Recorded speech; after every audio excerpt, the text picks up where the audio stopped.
Good morning, good afternoon, and good evening. Thank you to our FP2030 measurement report webinar. We will be getting started in just a few minutes. Thank you.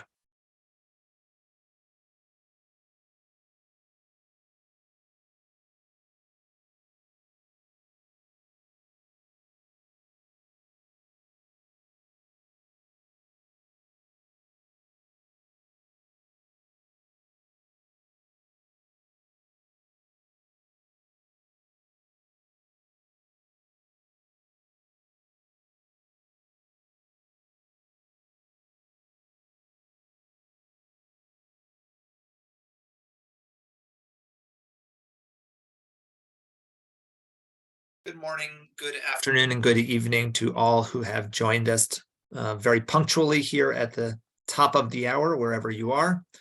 My name is Jason Bremner. I am the Senior Director for Data and Measurement at FP2030, and I'll be your moderator and presenter of data today. And I'll be joined with several colleagues who I'll introduce in a few minutes. We're expecting a full house today and a big crowd, so we're going to give people a few more minutes to get started. And thanks for being punctual, and you'll hear from me again in just a few minutes. Thank you.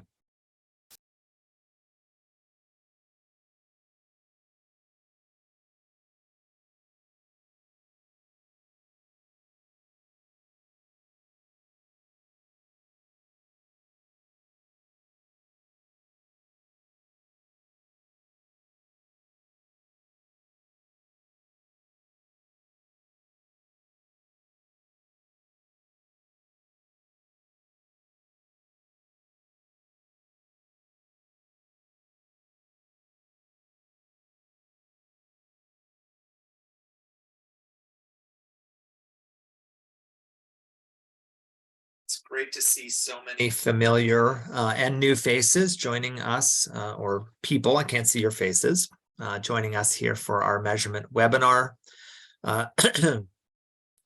We are excited to present to you our measurement report data from the year 2022 this morning in this webinar. I will be joined today by three wonderful colleagues. My colleague, Dr. Samakaliso Dube, Executive Director of FP2030, who will open the webinar. My colleagues from Avenir Health and KFF, Emily Sonnefeld and Adam Wexler, and you'll also hear from me on data. Many of you have become accustomed to the annual webinar that we do in presenting the report data, but we always have some new faces. So we'll talk through how we get to each year's data. We'll work our way through various presentations, and we'll have a deep question and answer session at the end. You will find this morning that there is interpretation, so please do set your language. We have interpreters in Spanish, French, and English. We also have closed captioning for those of you who need that, and you can see those buttons at the bottom. We will be taking questions and answers through the Q&A pod throughout the webinar, and we will have people who can answer clarifying questions during the presentations, but also feel free to pose larger questions that we'll come to at the end. You are welcome to use the chat to tell us where you're joining us from in the world. I know we probably have people from from various countries around the world, and you're welcome to introduce yourself as we get started. And so with that, I would like to turn it over to my esteemed colleague, Dr. Samu. Thank you very much, Jason, and good morning, good afternoon, and good evening, ladies and gentlemen, from wherever you are. I just want to acknowledge the partnership that we are having with Avenir Health. Thank you so much, Emily, for your collaborative spirit, and thank you, Adam, from KFF in advancing some of our financing data. This collaborative spirit is what will take us to where we want to go by 2030. So my name is Samudiwe, as my colleague Jason has alluded to, and I'm the Executive Director for FP2030.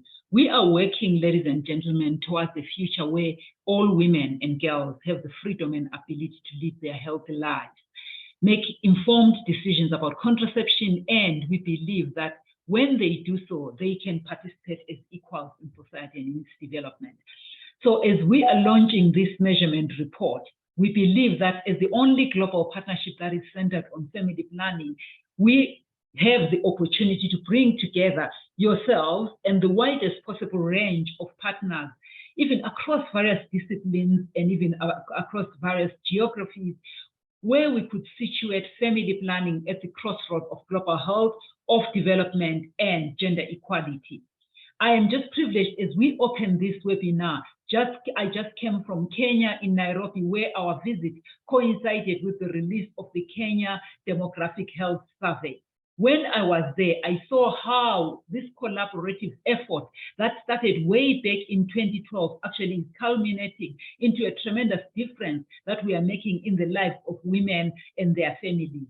It also demonstrated, this visit, why FP2030 has decentralized our structure. And in Nairobi, where Dr. Sheila Macharia is leading the regional hub, we can work more closely with partners in the region, in Kenya, in Malawi, in Uganda, to help catalyze even bolder action.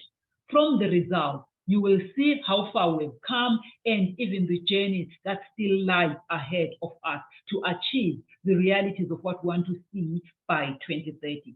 The past 10 years, ladies and gentlemen, have been full of obstacles, as you all are aware, for country health systems, and from global pandemics and natural disasters to political upheaval that we are seeing, even armed conflicts where we are seeing many more fragile states, and we need to respond to these challenges. But one thing for sure, as you're going to see from this measurement report, is that through it all, women everywhere, they have continued to seek out and use modern contraception in ever-growing numbers. This is assuring. You will hear from my colleague Jason shortly about just how much this demand has steadily grown since 2012. Today, an estimated 371 million women of reproductive age are using modern methods of contraception, and this actually for us is 87 million more than we saw just a decade ago. These figures mean so much more. They mean that family planning has prevented an estimated 141 million unintended pregnancies, 29 million unsafe abortions, and saved lives of almost 150,000 women. Women and girls are seeking out modern contraception because it is the key that unlocks more potential for their lives. If there are colleagues here from the Bill and Melinda Gates Foundation, we always say all lives have equal value. But how do we realize this value if we don't unlock those obstacles that hinder women and girls from realizing that value? Think of those adolescents whose future depends on delaying childbearing until they can finish school or start a career or even go to college. Think of the young mother for whom adequate birth spacing is literally the difference between life and death for her and for her children. Think of the hardworking farmer, the small business owner, and who needs contraception so that her world is kept on track. Indeed, we have seen that at times, feeding her family, sending her children to school, lifting herself and her loved ones out of poverty depends on this family planning. I am reiterating, ladies and gentlemen, what you already know. It's a pivotal moment in history where we now need to help ensure that we can meet this demand. As we are going to hear from Adam and talking about the data that is coming from the financing world, we will see that none of this should be controversial. We should ensure that there is more sustainable financing for family planning and predictable financing for that matter. I'm encouraged, ladies and gentlemen, by the dozens of actors who are here today, partners who relentlessly ensure that there is more that we can do for family planning and reproductive health broadly. You're part of this movement. You share our passion, and you have already committed to expanding access to voluntary, rights-based, high-quality family planning. Indeed, failing to do so, to fund family planning adequately, you not only are not going to hold the line, but when we get to 2030, we will actually see that we've had so many missed opportunities and we have left many people behind. Let us make sure that the world stays on track to meet the Sustainable Development Goals by 2030, ensuring that there is the intersecting goals of gender equality, of health and prosperity, rely on investments that we will make in family planning. And these need to be safeguarded and strengthened. Later this year, the world will meet to review this progress towards meeting SDGs. Those discussions must not only include and involve women in a meaningful way, they should not overlook the importance of reproductive health broadly, even more than family planning. They should not overlook the services, the right aspect of what we do, and the transformational power of family planning. For today, this annual report provides us with an opportunity to reflect, to reimagine, and to challenge ourselves, challenge the status quo, and to ensure that everybody will put their hands on the plow with a renewed sense of determination and energy. I thank you, and I give over to you, Jason, to continue launching this measurement report. Over. Thank you, Salma, for those inspiring words. I'm also incredibly inspired by the locations. I believe we have 6 continents. I've gone through and quickly looked from Colombia to Canada to Democratic Republic of Congo, South Sudan, Malawi, India, Myanmar, and many more. And it's exciting to have people from around the world joining us at all hours of the day. So thank you. Again, you can find interpretation on the bottom button, and thank you for my colleagues posting that in the chat. And with that, I'd like to get started and dive into our data. Thanks for the opportunity to share the insights from the data and measurement report. And in this short presentation, we are just going to whet your appetite and encourage you to explore the depth of data and analysis that exists in the digital measurement report. There is a report brief, a PDF that is available as well that you could print out. And there are diverse data resources that are available. My colleagues are available to respond to specific data questions and needs today. And you can also always follow up with the FP2030, the Track 20 teams, and our colleagues at KFF. Next slide, please. The FP2030 measurement report is a collection of different resources this year, and it was produced and first released in a summary brief at ICFP. However, within the report, you've become accustomed to some of our usual sections, and we do have a great letter from our director and a partnership summary. We will, however, do a more in-depth partnership summary and a whole other section of our progress report in the middle part of this year. This is just the measurement section. We have our usual section of overview, looking at global measurement and comparison across regions. And then we have a deep dive this year into sub-Saharan African commitments. We have our finance section and then resources. So with that, let's dive in. Next slide, please. Your first question may be, where do the data in the report come from? First, members of the FP2030 Performance Monitoring and Evidence Working Group built upon lessons from FP2020 and updated the FP2030 measurement framework. This document details the 20+ country indicators and the process for annually reporting on these indicators. And this is a year-long process.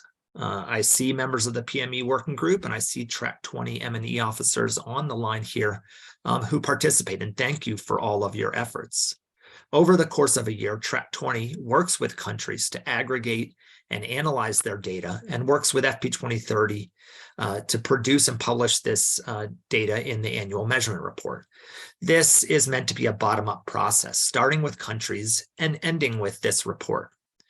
As a starting point, we publish data on 82 low and lower middle income countries.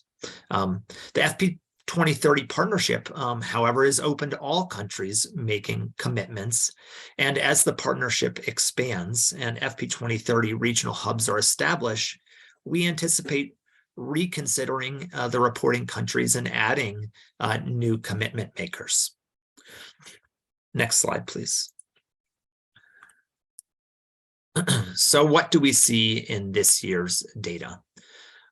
As Samu mentioned, we now have a decade of data that illustrates that despite various and diverse disruptions and crises, including natural disasters, civil conflict, economic slowdowns, epidemics such as Ebola and Zika, and the most recent COVID-19 pandemic, that across all regions, contraceptive use has grown despite these disruptions.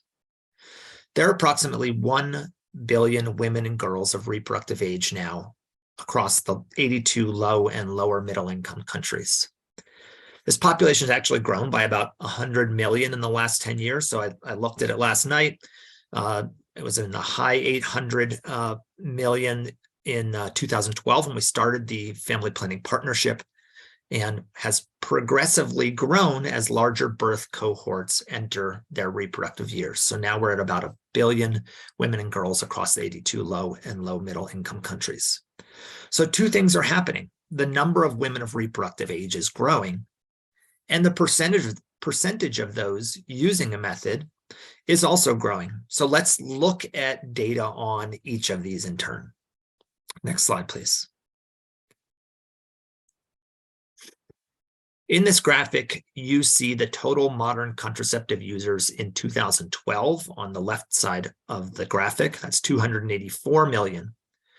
And you can see the steady growth over time to the number that Samu mentioned, 371 million on the right side in 2022.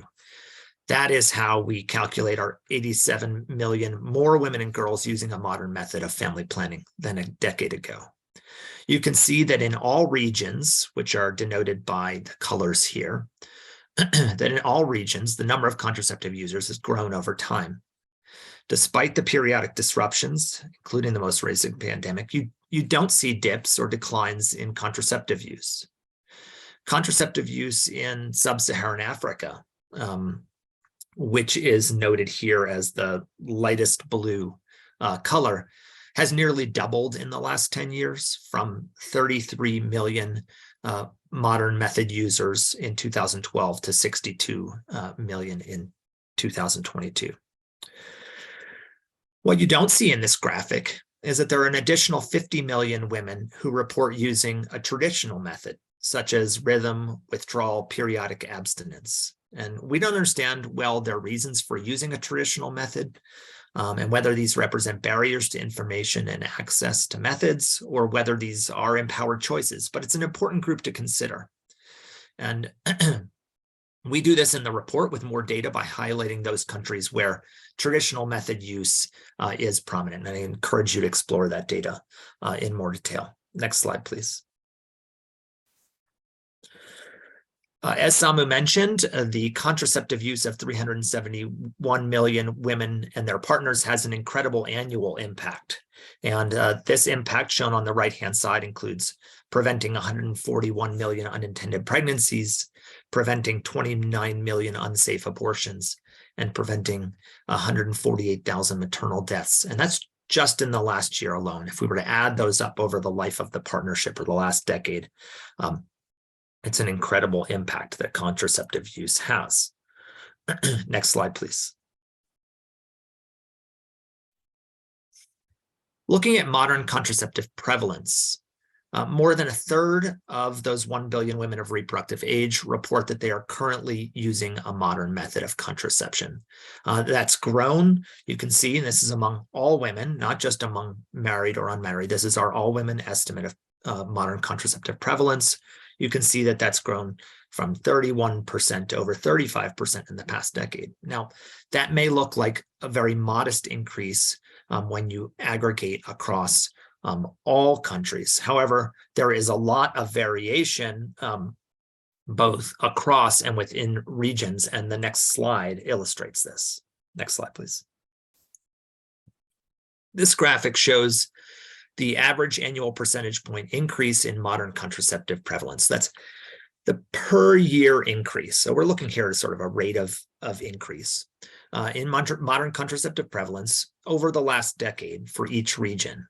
Now, this is just a static graphic. If you visit the interactive version of this graphic on the digital report site, you can click on each individual bar or click on each region, and you will see the data for each of the low and lower middle income countries within this region. So you will see here, what I'm showing you is the variation across regions.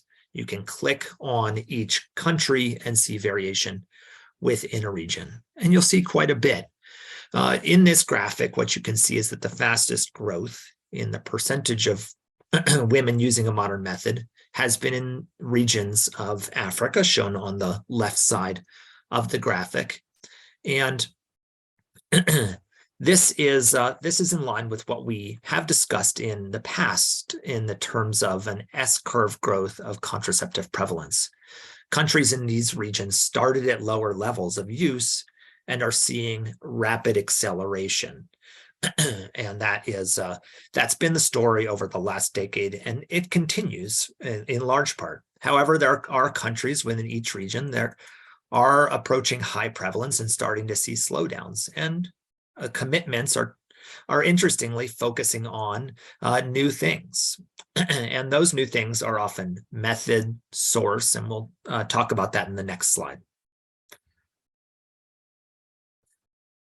So looking beyond just contraceptive use, much of the data in the measurement report looks more deeply at the methods used, the information that women receive, the systems and supplies available, and more. The report continues to detail method mix in each country, and it's important to note the steady shift towards long-acting and reversible contraceptives continues. Back in 2017, in one of the analyses that we did, we found that implants were the most common method in just one country, Burkina Faso. Now in 2022, implants are the most common method used in 10 countries and the second most common method in 14 countries. In several countries, the most recent surveys are documenting a shift from injectables to implants as the most common method. So we document this each year. You can find in the report and the estimate tables method mix in each of the countries for which we have a survey available. The report this year also has two important changes to indicator reporting and now includes information to help us understand family planning services and information. So last year, we began reporting on the source of method, public versus private for all methods. This year, we've actually broken that down and we've expanded this so that you can look at each country and look at the source of method for every single method. It's a lot of data, but we're happy to work through that with you and work through each country to understand that data. And so you can see public versus private for, say, condoms, injectables, implants in a particular country. Another change that was made to the report is to better understand family planning information. And we have better visibility now into the percent of women who are interacting with the health system at a clinic or with a community health worker. And then what percent of those are receiving information about family planning. So this cascade is something that actually our Track 20 M&E officers and our country partners asked for, and we have responded, and we will continue to respond to improvements needed in our reporting and in our measures, and and aim and strive to give all of you the data that you need for decision making, for advocacy. Now, I think importantly, want to dive a little bit deeper into the regional data, and with that, I am going to turn it over to my colleague Emily Sonnefeld, director of the Track 20 project. And if you could proceed to the next slide, and Emily, I hand it over to you. That's great. Thanks so much, Jason. So from a data perspective, we understand that the new regional configuration of FP 2030 requires us to broaden our data work, both in terms of geographical coverage, but also in terms of the nuances and the depth applied to each region. And we're really happy and excited about this transition. And we've already really started expanding our perspective. As a broad view, we're looking at some of the new countries that have been welcomed into the annual report. A reminder of what Jason just said, that the FP 2020 included reporting on 69 countries, and that has been expanded to 82 under FP 2030. And although the FP 2030 includes many more than just the 82, the reporting is starting with that 82 as a starting point, and we'll expand it as things move forward. So next slide. So this graph shows the countries carried forward from FP 2020 69 reporting countries, and these are the lighter shade of each of those colors. And then the new countries, which is the darker shade of each of those colors, that round us out to that 82. So this group represents a pretty good coverage across Africa and Asia. You can see the other two regions, Latin America and Caribbean, and Europe and Central Asia, have much less representation. So this is important when we're talking about regional analysis or regional perspectives, and we want to be clear from a data perspective that what we mean by region. So clearly, for example, our Latin America and Caribbean and Europe and Central Asian regions are not representations of the full region from a reporting perspective. Indeed, as you can see in this graph, Ukraine is the only country in Europe and Asia that's a reporting country from that region. But at the same time, we're really excited to dip our toes into all of the new country data and the different directions it will send our analysis. So next slide. When we compare the contraceptive prevalence for the 69 countries from FP 2020, which are the gray lines, versus the added countries, which are the blue, we can see that at least from a contraceptive prevalence perspective, they're pretty similar. Those blue lines are well within the range we see in the gray lines. However, one interesting difference between the two groups is the growth rates. And Jason talked about these in the annual report, but if we look at the difference between these two groups, the original 69 countries grew on average about 5 percentage points over the last 10 years, while the newly added countries, those blue lines, grew by about an average of 3 percentage points. So we do see some difference in growth over the last decade. Next slide. We also recognize that we're not in the same place as we were 10 years ago when FP 2020 started. The map on the left shows contraceptive prevalence among married women in 2022 for African countries. Unlike in 2012, we now have countries that are high prevalence, and these are represented by the countries in green. In these countries, the dialogue either has already shifted or will start to shift away from fully focusing on growth and prevalence as the main narrative. The right side graph shows the same information for unmarried contraceptive prevalence in 2022. Although we don't see green here, we do see variation, with some countries having a middle range in prevalence amongst this group, which you see in sort of the yellow colors. Next slide. Importantly, even with that growth, the largest group of women in these countries have not yet met their ideal number of children, therefore prioritizing spacing, not limiting their births. The graph on the left in purple shows the percentage of women of reproductive age that have not had as many as their stated ideal number of children. Although there is some variation across countries, the darker purple colors show the percentage of women that fall into this category.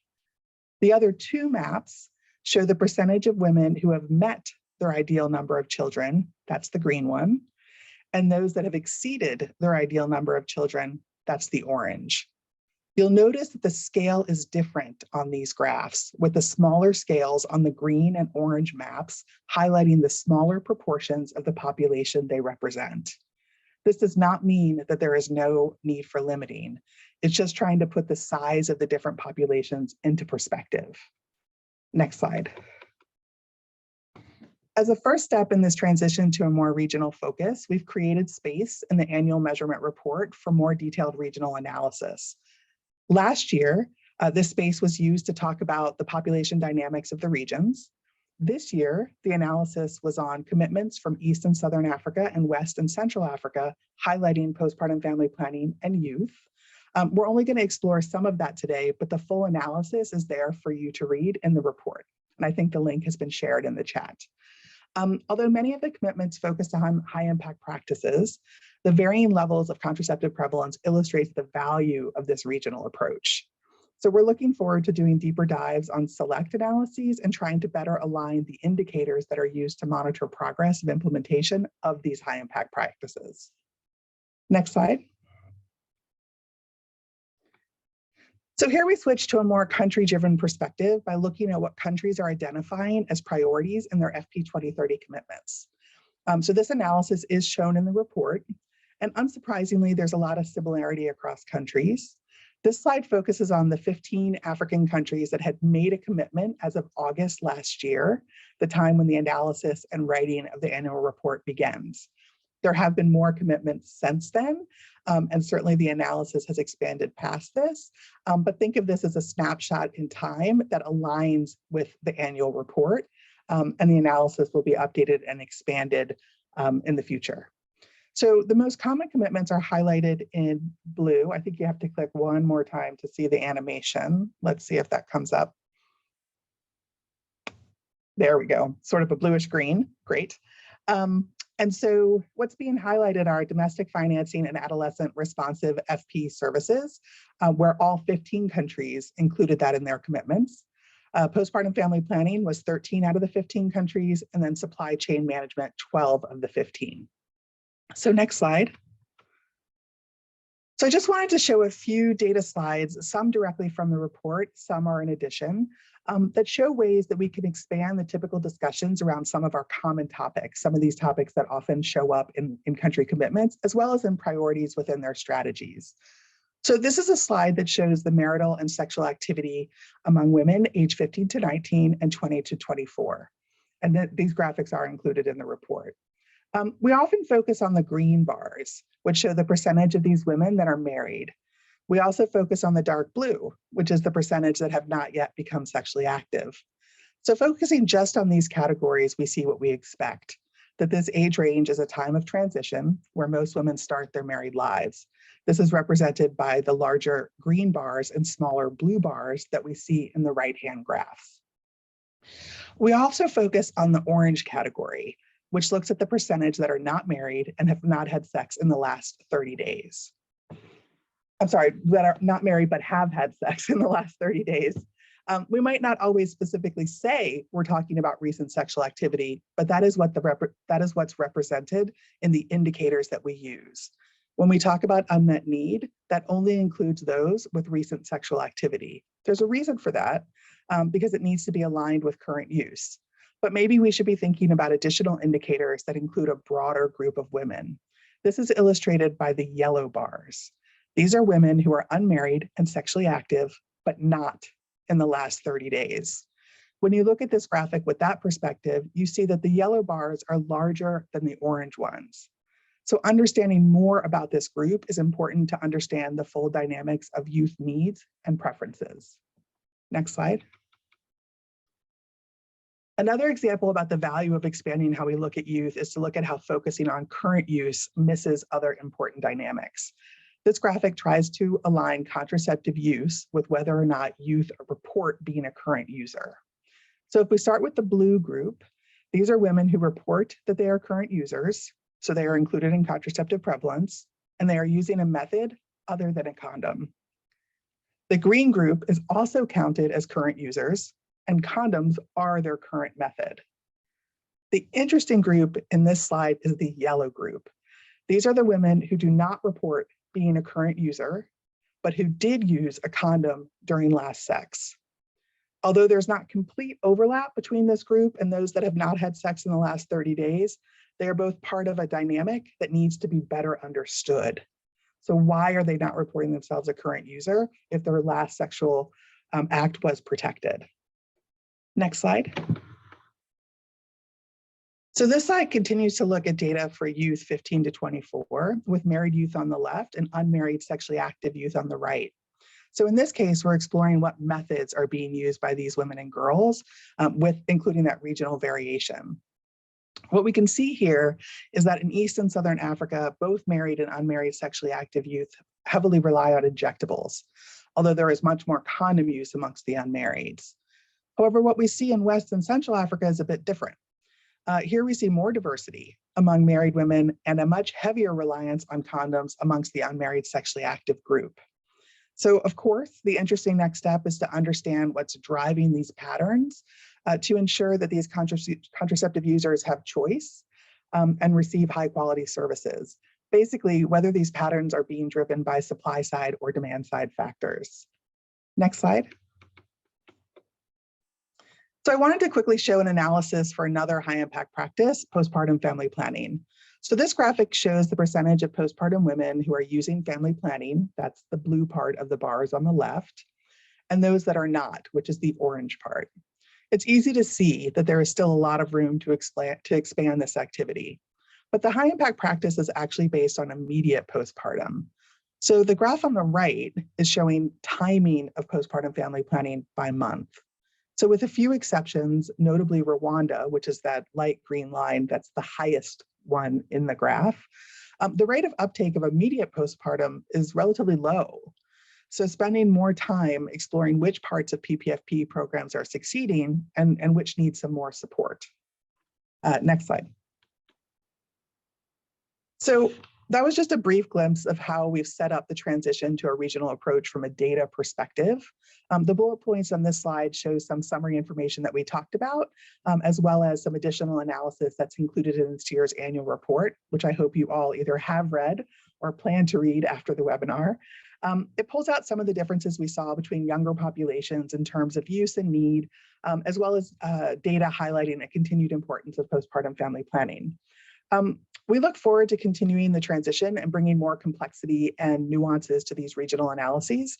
Of course, we're always open to suggestions. So if anyone has anything they're burning to see, just let us know or feel free to drop it in the chat and we can make a list and try to cover as much as we can, either in future reports or webinars. So thank you very much for listening, and I'm going to give it back to you, Jason. Thanks, Emily, for the overview of the regional profile done this year. And thanks also for offering that opportunity for people to define what they think regional themes should be for the year to come. I want to clarify that we chose this regional theme this year in the absence of having our regional hubs online, staffed, and available for this conversation and consultation. We look very different today with 3 regional hubs now hosted in our East and Southern Africa, Northwest Central Africa, and Asian Pacific region, soon to have a Latin America and Caribbean hub. And our goal is to work with the hubs, to work with all of you, as Emily mentioned, to determine the thematic focus in every year. And it's going to be a big project for us and a big change, and we're excited about it. I know Emily has probably written about 10 of these progress reports, or maybe 11 now, and she's excited about this change, and we look forward to listening to all of you and determining those themes each year. So thank you. So with that, we're going to turn away from a regional examination of data and turn to a global picture of family planning finance with some focus on the countries. Our family planning finance section includes a portion on donor government financing, on domestic expenditures, and on on a total picture on family planning finance. So we'll start this off with a dive into the donor government funding, and I'll turn it over to Adam. Thank you, Adam. Over to you. Thank you, Jason, Samu, and everyone at FP2030 for this opportunity. And most importantly, welcome to everyone who's joining us online today. Again, my name is Adam Wexler. I work at the Kaiser Family Foundation, where I've been involved in this effort to track donor government funding for family planning activities for the last decade. Today, I'm going to focus on the findings from our most recent report, which highlight funding amounts provided in 2021. But before we get into those findings, just a very quick overview of what we're looking at. We focus on the funding provided by the members of the OECD DAC, with a particular focus on 10 of those governments that provide the vast majority of total donor government funding for family planning. We look at any bilateral family planning amount, as well as donor contributions to multilateral organizations that are FP specific. So an example would be UNFPA supplies. Any contribution directed towards that would be included. So with that very brief overview, let's look at the findings from the most recent report. Next slide, please. One more. So what we found in 2021 is that bilateral family planning funding from donor governments was essentially flat compared to 2020 levels, and that reached 1.39 billion. While the overall amount remained steady in 2021, there were some very significant and interesting variations among several of the donors. We saw 5 donors increase their disbursements, and that included funding from Australia, Denmark, Germany, Norway, and Sweden, while Canada and the US remained flat, and Netherlands and the UK declined. We'll get in some more detail on that later. But on those countries that increased their disbursements, what was really interesting is several of them actually more than doubled the amounts they provided compared to the previous year. Next slide, please. So this is an overall trend that we have seen since we started tracking these funding amounts. And what you'll see here is following the London Summit in 2012, we had a couple of years of increased funding levels. Then a couple of years of declines in 2015 and 2016. Now, an important point about those 2 years. During those 2 years, we saw global currencies against the US dollar decrease in value. The dollar was rising. So when we take the donor amounts provided by the countries we profile and convert them to US dollars, we see that this decline was the result of that. So if you take that into account, that increasing value of the US dollar, funding was essentially flat during that period. Then we had the second London Summit in 2017, where we saw a couple of years of increases before a decline in 2020 and essentially flat funding in 2021. Next slide, please. What you'll see here is the same trend slide, but broken out by donor. A couple important points here. As you can see on the bottom, the yellow bar, that's funding from the US, which has consistently been the largest donor and has been essentially flat over the entire period. The next bar above them is from the UK, where you see funding has fluctuated over the period, but most recently has seen some significant declines. And we'll just discuss that in a little more detail shortly. What I would like to point out, though, is the bar in 2021, you see clearly several of those donors, the increases. For instance, Australia, when you look at 2021 compared to 2020, is noticeably larger.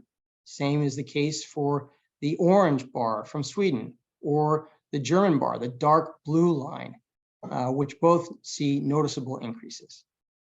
Next slide, please. So, as I mentioned before, we've seen some declines by the UK in recent years. The decrease in 2021 was by more than 100 million. But that decline was not unexpected due to the UK government's decision to reduce overall official development assistance. That's something I'm sure many on the call are already familiar with the news we've been hearing over the last couple of years. And the move by the UK from 0.7 to 0.5 GNI, as well as the economic contractions that occurred as a result of COVID. So this decline was not unexpected. However, looking more broadly, while bilateral funding from donor governments for family planning has fluctuated over the period, it has generally risen since the London Summit in 2012. In fact, funding in 2021 was approximately 200 million higher than in 2012, where it totaled 1.19 billion. Though this was below the peak level reached over the period, which occurred in 2019 and totaled 1.52 billion.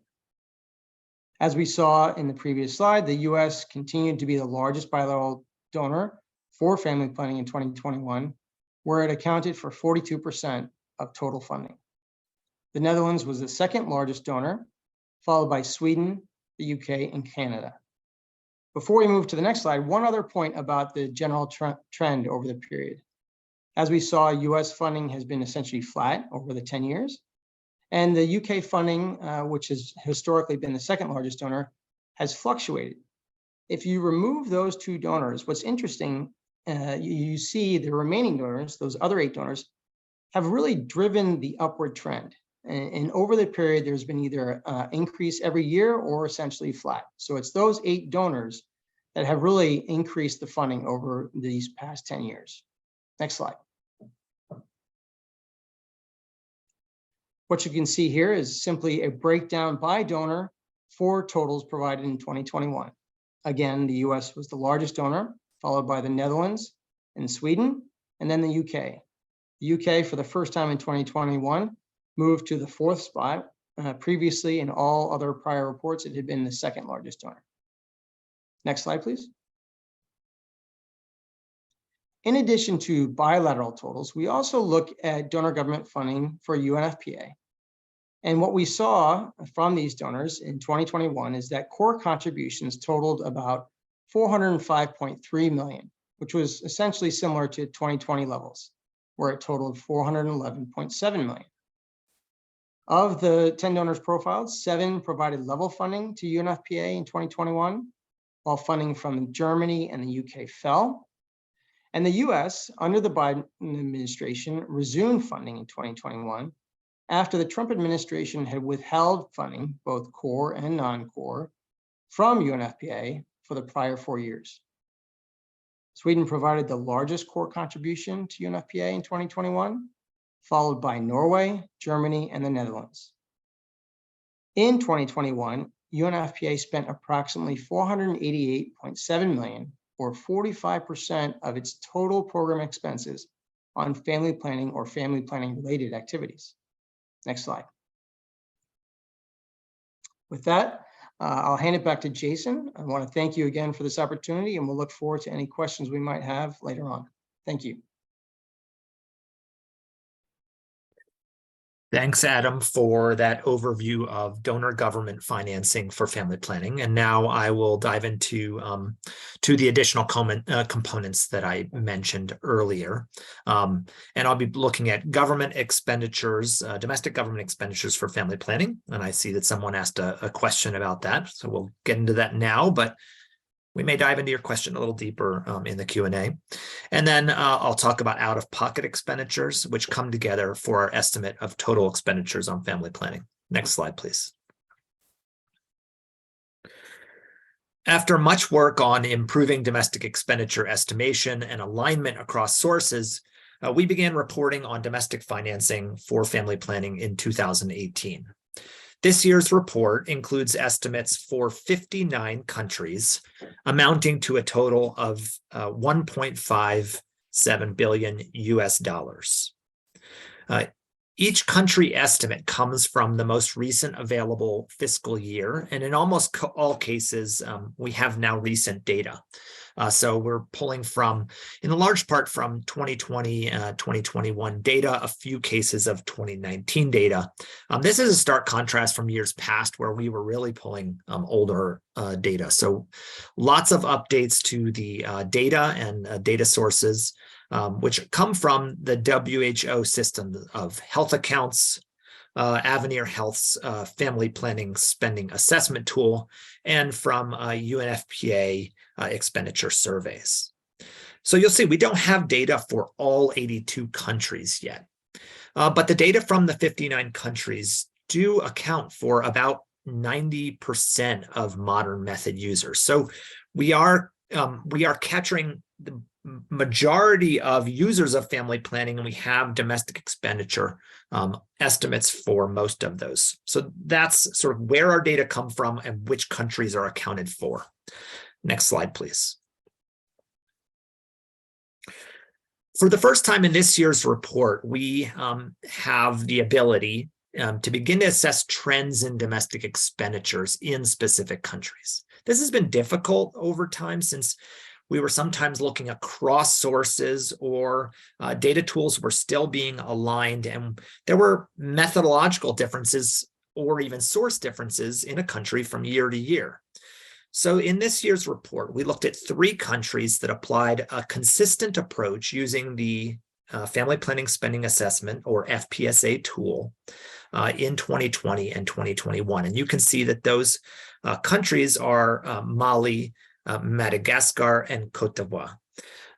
All of these countries showed significant increases in domestic expenditures. You can see Mali rising from 5 million to 10 million, Madagascar from 1.6 million to 3.4 million, Cote d'Ivoire from 26 million to 35 million.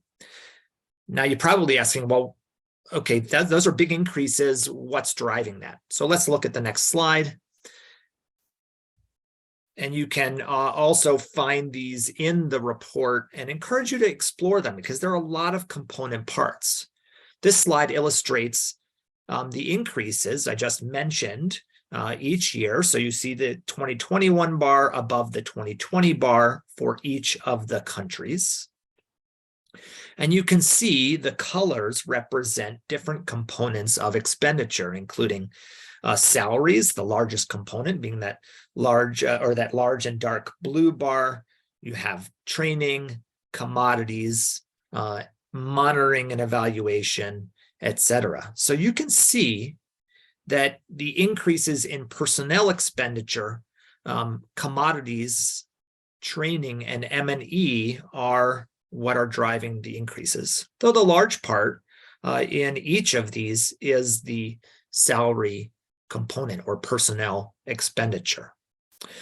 So our hope in coming years is to begin to have more consistency in data sources, align measures and tools, and to be able to do this for more countries. And this is really exciting. There is a lot more data available, both on the FP2030 website, but I also encourage you to explore the Track 20 Family Planning Spending Assessment reports. They've done a lot of work to make these now available in every country for each of the last several years. And there is a lot of detail in those reports. We can turn to this in the Q&A, and perhaps Emily can talk a little bit more about just the work they're doing to make these more available. Next slide, please. So when we bring together the donor government disbursements, the domestic expenditures on family planning, and the estimates of out-of-pocket expenditure that we have from various sources, we can combine that also with other foundation and NGO spending, which Adam didn't talk about. Adam's presentation was about donor government or bilateral disbursements for family planning. We also have estimates of foundation spending, an important component, and we bring that all together to produce a picture or an estimate of total expenditures across low and lower middle income countries. When we do that, and it's a big task, and I want to thank Avenir Health and John Stover in particular, who works towards this, we have an estimate of $4.2 billion US coming from donors, domestic governments, and consumers. And if you look at this in these percentages, you'll see that there are roughly equal parts of international donors and domestic governments. The estimated expenditures by domestic governments were about the same. And as noted, our bilateral and donor amounts have declined in a slight amount. So we see a picture here of total expenditures relatively flat while the number of contraceptive users, and I'm going to go all the way back to the beginning of the webinar, the number of women of reproductive age has grown, the number of users of contraception has grown, financing relatively flat. Let's look at the next slide and talk about this a little bit more. So this slide illustrates those component parts of total expenditures for donors, domestic governments, and out-of-pocket spending by consumers. And I think it's really important to note that this is a combination of all countries. So this gives us an ability to understand family planning finance trends at perhaps that low and low middle income country level. Keep an eye on the amount of money being spent, the number of users of family planning, but really understanding this requires a deep look at each country individually. Think about your own country. If your country is India, this pie chart would look very different.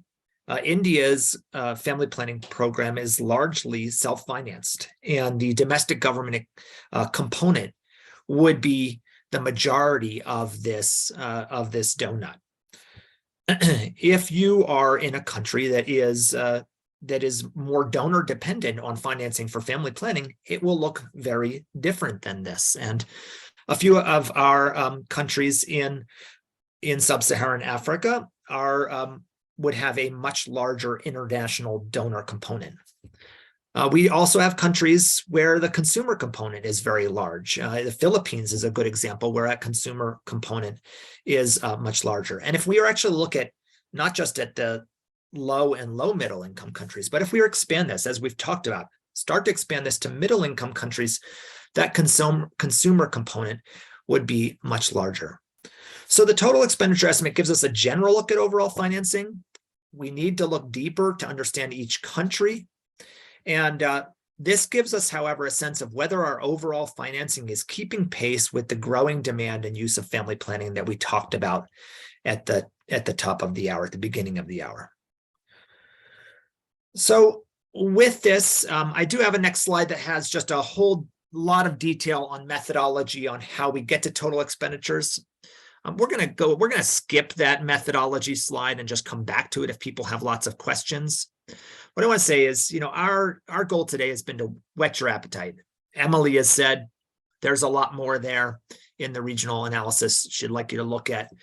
And we have a lot of additional resources online. And I want to turn it over to my colleague, Yassine Bai, who I'm sorry I failed to introduce at the top of the webinar. And Yassine works tirelessly on the measurement report and on these resources with my colleagues at Track 20 and my colleague, she's a Fareed at FP2030, and she will be describing quickly the online resources that are available, where you can go for more information and data, and then we'll turn it back to questions. Over to you, Yassine. Thank you, Jason, and hello, everyone. My name is Yassine Bai, and I am the associate on the data and measurement team at FP2030. I am pleased to present the online resources available for this year's measurement report. These resources are updated annually in collaboration with Avenir Health's Track 20 team. I'd also like to flag that the FP2030 data analyst, Shiza Fareed, is heavily involved in the production and thoroughly reviews all of these resources. Next slide, please. To dive into the full report, please visit fp2030.org/progress. You can find more information on the components presented during this webinar. And be sure to refresh the page or contact us at info@fp2030.org if you encounter any issues. Under the Resources tab, we have a mix of data files, summaries, and dashboards to supplement our analysis. Next slide. So let's first cover the family planning indicator summaries. This resource is developed by the Track 20 team and includes data for all low and lower middle income countries. The FP indicator summary sheets provides country-specific data on the FP2030 indicators. On that same page, you can also download a country fact sheet with details specific on total users of modern contraception, modern contraceptive prevalence, unmet need, and demand satisfied. The country indicator summary sheet and fact sheet are both available in English, French, and Spanish. Next slide, please. This year, we have 3 data files available for download. First is the estimate tables, which Jason has already mentioned. The Track 20 team develops this master data file, and the FP2030 data and measurement team reviews and formats it for the public. This is the full data set for all of the FP2030 indicators in the measurement framework reported for the years of 2012 to 2022. The modeled estimates for modern contraceptive prevalence, traditional contraceptive prevalence, unmet need, and demand satisfied are disaggregated by married and unmarried women. The file also includes data sources used for modeling in the family planning estimation tool, also known as FPET, and each respective indicator tab specifies the data sources. We also include a supplemental data file on uncertainty estimates to report on uncertainty ranges for survey-based and modeled estimates from our estimate tables. The uncertainty file includes ranges for the FPET indicators, which we've mentioned, and for additional indicators such as source of method, method information index, family planning information, decision-making, and unintended pregnancies. Our goal with incorporating and reporting uncertainty ranges is to improve data transparency and lend more credibility to our methods.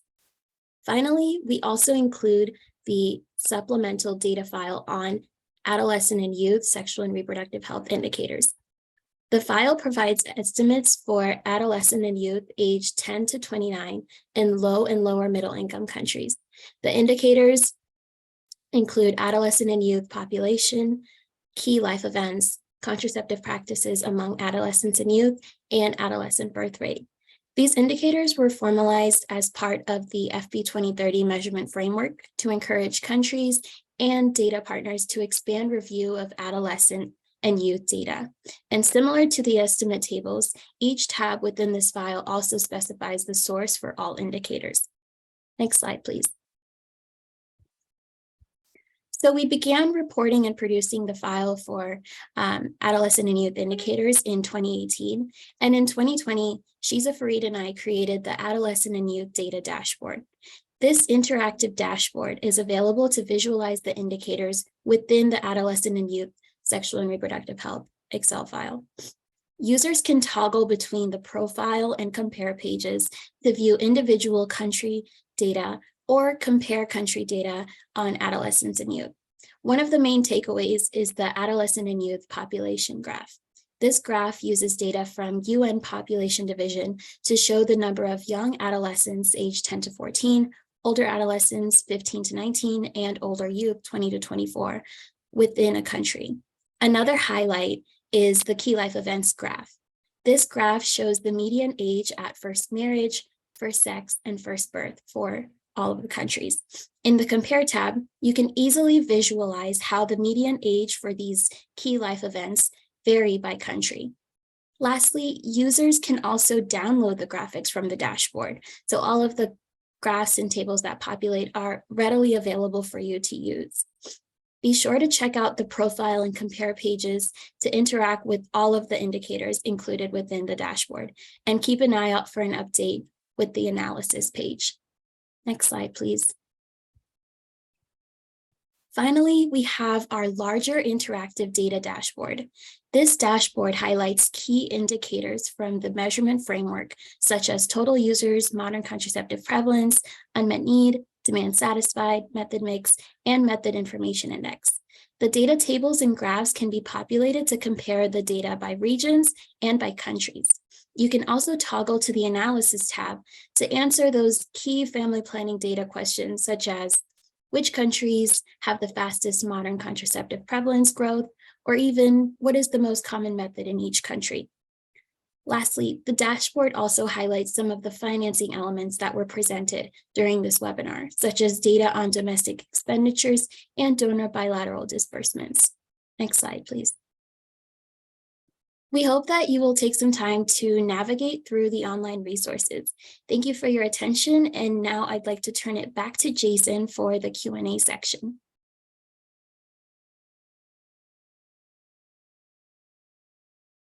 Thanks, Yassine, for detailing that.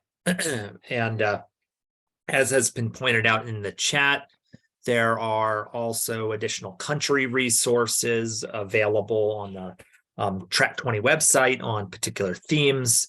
I think we'll probably get into that in a little bit in the Q&A, because I've seen a little bit of back and forth on some of those. And so with that, I'm going to start off with some Q&A, and I see some of them coming in pretty fast. So let's just start with Emily. I know there was a conversation going on in the chat about the postpartum family planning opportunity briefs. Not everybody knows what those are, so maybe you could just say a word about opportunity briefs. I know there's postpartum family planning, but there are other ones, and you want to say a word about those resources. Yeah, sure. Happy to. And really excited to see that conversation happening, and already have written down everybody's names who I will be contacting about doing an update of the postpartum one. But so as Jason mentioned, we have a series of briefs that are available on the Track 20 website, and we'll get the link into the chat for people. Oh, she was quick. There it is. That takes data that we have available sort of across different interventions from surveys. So we have it for as many countries as possible, and tries to sort of weave together not just the available data, but also the population component, right? The size of the populations that would be sort of targeted by different interventions. And so it includes postpartum family planning, as was mentioned. It also includes some information around youth or adolescents, some information around demand generation, just trying to pull together for each country a summary of what we think might be some opportunities for short-term growth in contraceptive use if resources were sort of targeted at specific either populations or interventions. We try to update these as much as possible. We unfortunately don't do it every time a new survey is released, but maybe 1 or 2 times a year. And they're available for as many countries as possible. They don't include some things like post-abortion family planning, which was one of the comments or one of the questions previously in the chat, and that's because we don't have a consistent data source that we could easily pull across countries. So that requires a little bit more of a deep dive within country-specific data. So no way to really standardize that across as many countries as possible. And the goal of these briefs is really to do that. So we have consistent and comparable data across as many countries as possible. But they have been around for a while, for those of you who've used them, and they might, some of them, maybe need an update so that we can make sure that we're continually sort of pushing that data conversation forward. And it sounds like there's some momentum in the chat to take a look at the postpartum one. So check out what's there now. And then hopefully next time you look, maybe there will be an updated version. So thanks. Thanks, Emily. There was also a question about post-abortion family planning and whether you had enough data to do briefs on that. Right, so I did mention that, so we don't. So unfortunately, we don't have a standardized data source for that allows us to sort of put out something that's kind of comparable or similar across countries. And so we aren't able to do that, unfortunately. Yeah, and thanks. And Anne, thank you, Anne Fusser from Japigo, also mentioning that they've done a review of post-abortion care data and post-abortion family planning, and that sadly, many countries haven't put that into their HMIS systems, and DHS doesn't really cover it. So here, that thanks for reporting and confirming that, Anne. Okay, we're gonna keep moving through the data, and I'm gonna or the data questions. I'm gonna try to divvy up some answers to a few of our other presenters. Adam, there was a question about the donor disbursements and whether the numbers are adjusted for inflation. Do you want to say a word about that? Yes, thank you. It's a great question. The short answer is no, they are not, but there are some very specific reasons why we don't do that. First, starting with tracking donor to government funding by recipient country. That is one particular challenge. Donors do provide direct support, and some of which we can track, but they also have regional programs or global programs that account for a significant share of their overall envelope. And so we can't get a full picture by country what each donor is providing.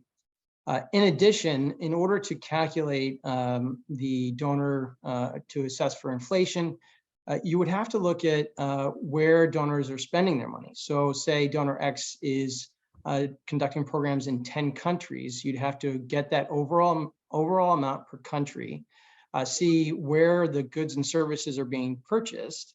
So if they're being purchased in country Y, what is the inflation in that country? What is the exchange rate from the donor country to the recipient country, and what are the effects there? So you might have high inflation in the recipient country Y, but you could have the donor currency increasing in value in that country, which would offset some of those inflation pressures.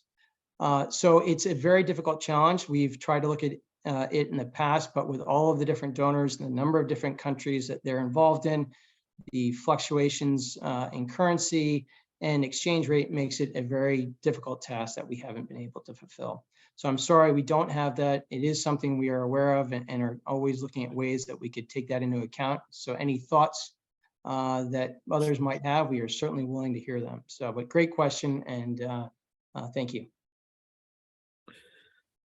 Thanks, Adam, and thanks. You answered two tough questions there. One on inflation, and then on donor recipient countries, which I think is something that we get asked about a lot. And that makes when I posed that question on total expenditures and the donor and domestic components, and said, it's best to look at each of these components at a country level. It's actually difficult to do. We often we have a domestic government expenditure amount. Having the total picture of donor financing in a country is difficult to come by. And I saw that someone asked, I think Christine Lazaway asked about the out-of-pocket expenditure and whether we have aggregate estimates for LMICs. Christine, a little more clarification. We do not have country-specific estimates. Our estimate is an aggregate built upon, I would say, country estimates, but a lot of proxy in there. We do not and don't produce. We do not produce country estimates of out-of-pocket expenditure at this point, and our out-of-pocket expenditure data is continuing to improve, but certainly not perfect. So looking at that in a country, the consumer component and donor component, domestic component, is not something that we can do comparatively across countries and produce a data table where everyone would feel like it was similar data. So that's really something that needs to be done at a country level, and where I think partners in a country, financing advocates, governments and donors need to sit down and try to put together that data. I think it's a continued challenge for our community.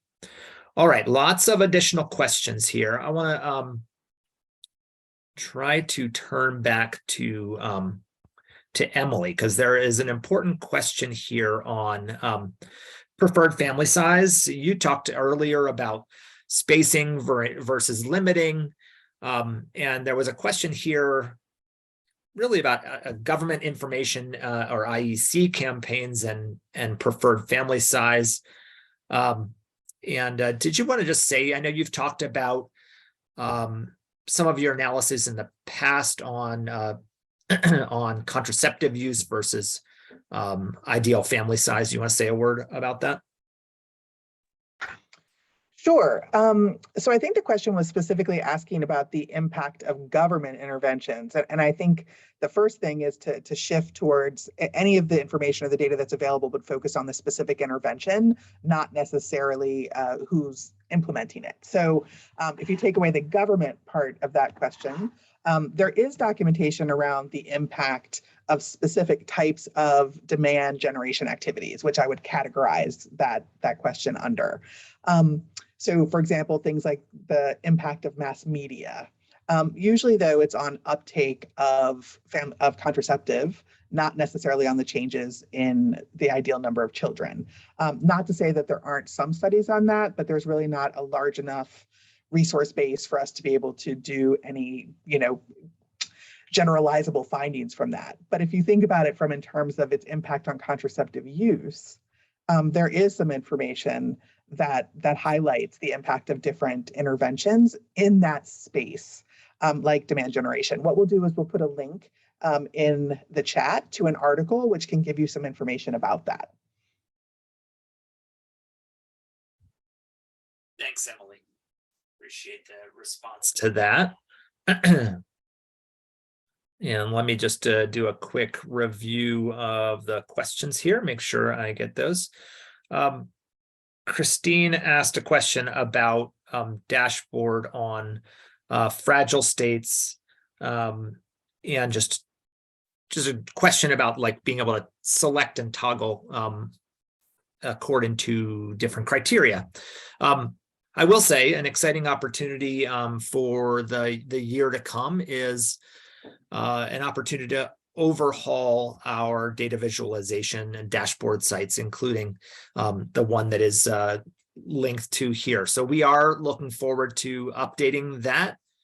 We have an opportunity to do so, and we'll start to look at a total different way to depict the data, also to potentially look at more depth on some of our method mix, source of method data, adolescent youth indicators. So we're looking forward to updating that.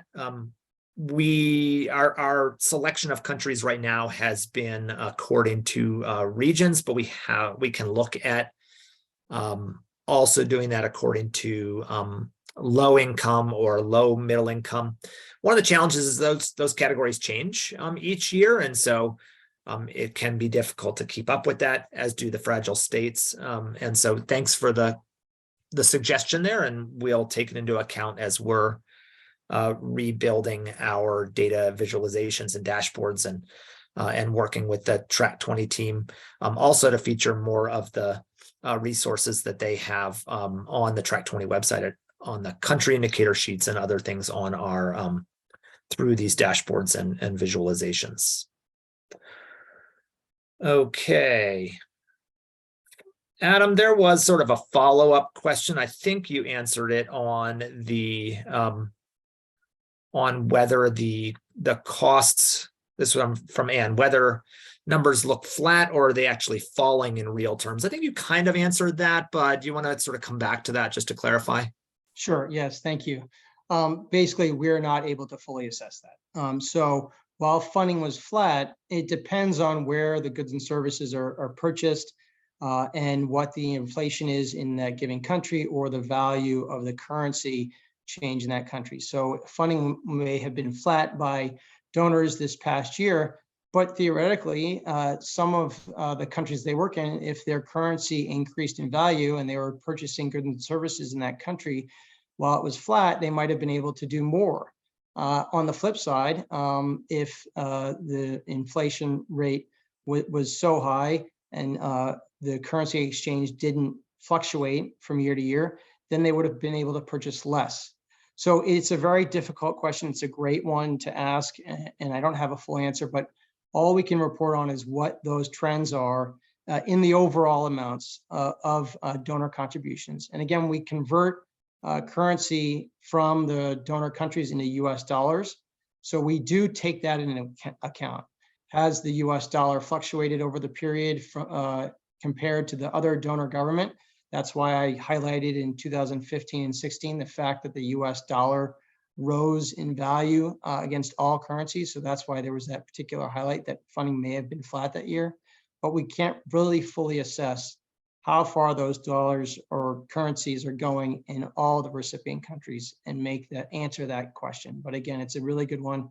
Hopefully that clarifies a little bit, but I'm happy to continue the conversation here if that would be helpful, or offline with anyone that might want to have thoughts or share experiences. So thank you for the opportunity to hopefully provide some clarity there.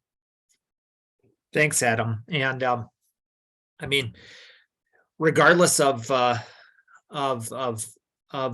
real value of the donor financing, what we can certainly note is that the donor financing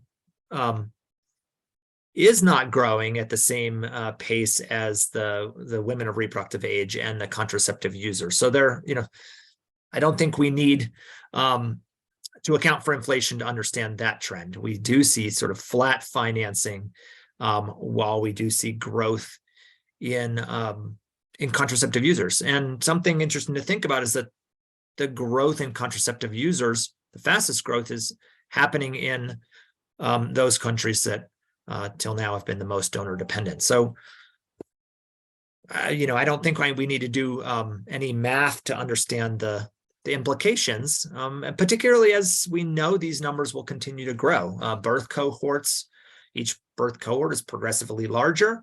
The percent of women who want to use a method and who are using a method is growing.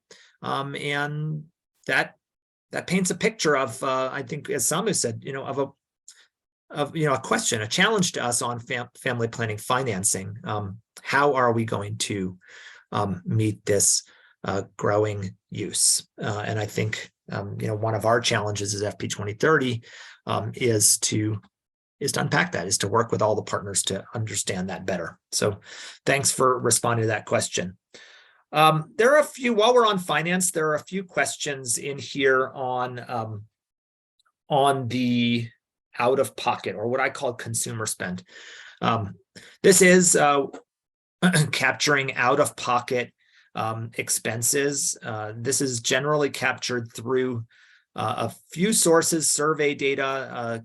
We've also, Avenir Health has purchased data from IQVIA that through the LEAP report, which is available, they do in tandem with RHSC, and makes estimates of the out-of-pocket expenditure, or what a person spends from their own pocket to receive services. That can be from a private sector provider. It could also be potentially for some fees in the public sector. So it is capturing out-of-pocket expenditure.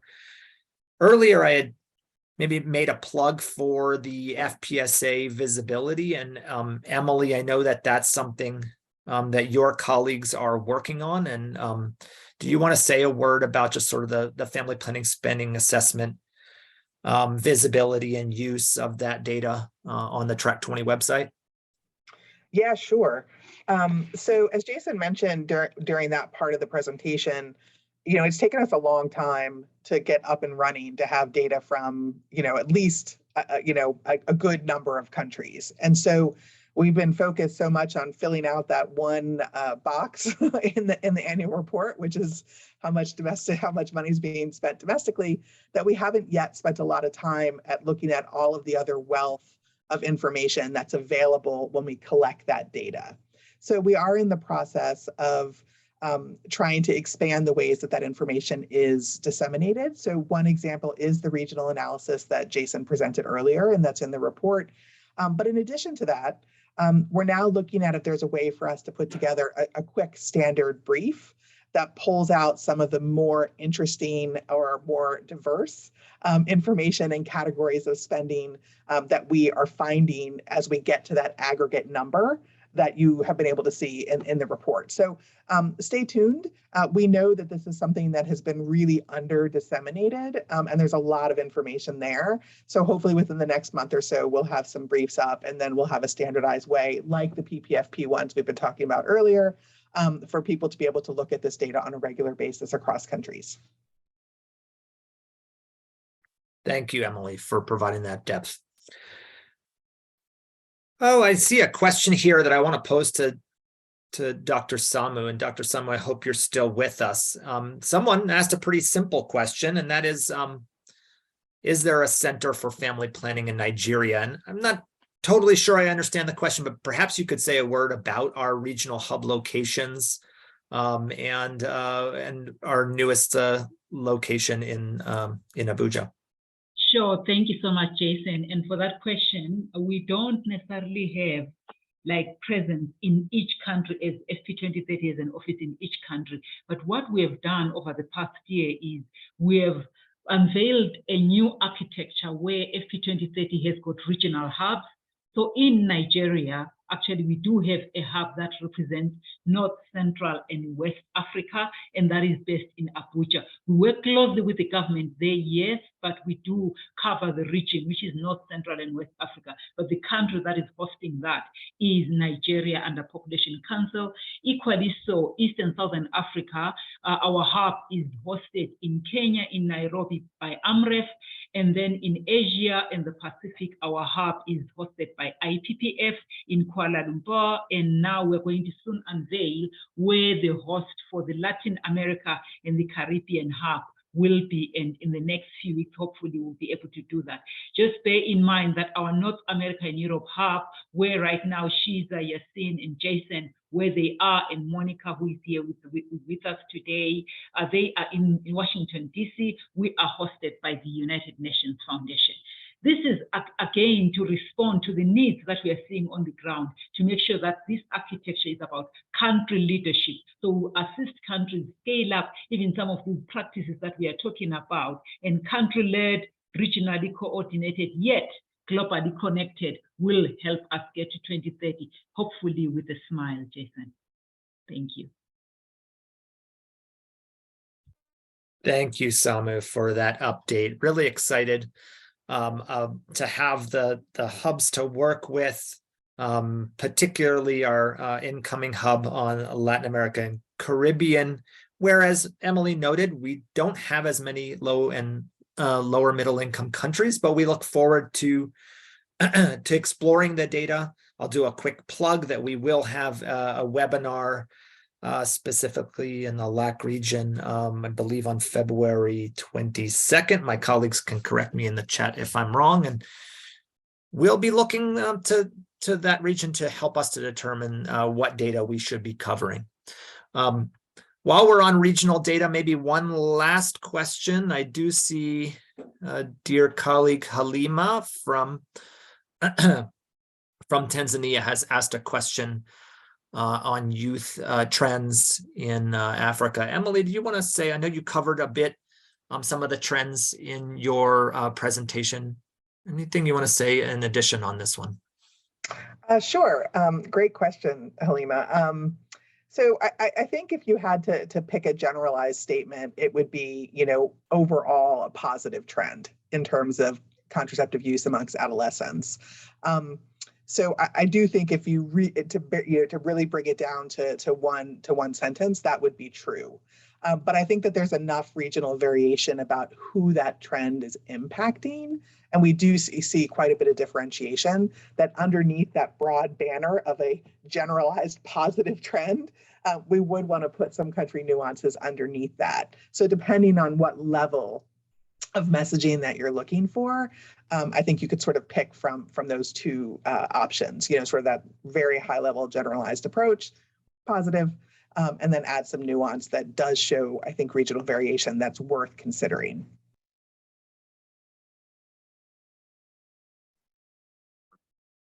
Thanks, Emily. And of course, lots of depth and opportunity to explore these in other regions as well in the future. Again, Emily sort of made that call for thematic focus in future years.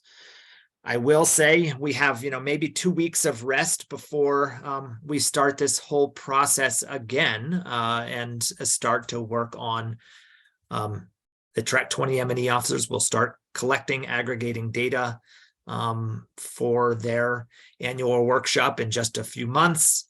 We'll take a brief rest and work on some of our data visualizations and start again towards next year's measurement report. We, however, are looking for input. What can we do differently? How can we make these regional analyses valuable to the community? And we're constantly looking to improve measurement. The PME working group, or Performance Monitoring and Evidence Working Group, will be meeting in the spring, and we're always exploring the frontiers of measurement. Where do we need to make improvements? Some of the products and new indicators, new reporting are a result of reflections from the community, and we will be looking to all of you for that inspiration for those frontiers and looking to improve our measures, improve data availability, and encourage and promote data use. Please let us know what we can do to support you with that. The Track 20 teams, KFF, FP2030, all the survey partners who we work with are committed to this, and we'll do our best each year to provide the community with this aggregated data. I think with that, Samu, would you like to say any last words to close us out? Thank you, Jason. I was just putting on the chat here, appreciating everybody who took their time to join us today as we are launching this measurement report, especially to unpack some of the data. I see many questions around adolescent data and even the interactions around postpartum family planning. These are areas, ladies and gentlemen, we are looking to expand using, our vantage point of having regional hubs and even at times in-country presence where we've got partners. So I look forward to a great 2023 as we implement what we have seen as gaps in the measurement report in terms of areas of action, areas of convening, areas of dialogue, areas of where we could all get more financing to advance this cause. So do have a lovely day further, and we look forward to more meaningful partnerships, and all stakeholders are welcome in this new movement so that, again, as I have said, sustainable development goals will matter and will be realized if family planning is accessed by all who need it. Thank you, Jason. And thank you, everybody. Bye-bye. Thank you all. Bye.